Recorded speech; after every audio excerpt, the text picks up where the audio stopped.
2025-ci il yanvarın 1-nə olan məlumata görə Gürcüstanın əhalisi 3.704.500 nəfər olub.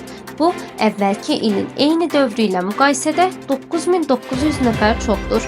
Artım müsbət miqrasiya saldosu 14.386 nəfər hesabına baş verib.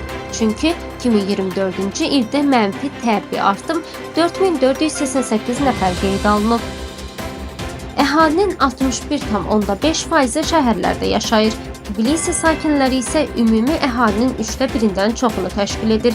Kişilərin sayı 1.774.000, qadınların sayı isə 1.920.000 nəfərdir.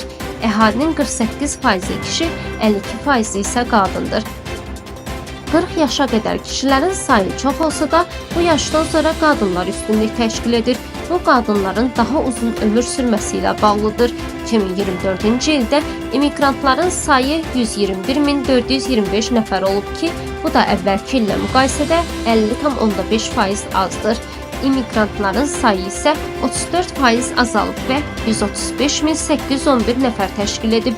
Həmin dövrdə immigrantların 85,6%-i, emigrantların isə 85,8%-i əmək qabiliyyətli yaşda olan əhalidir. Yəni 15-64 yaş arası.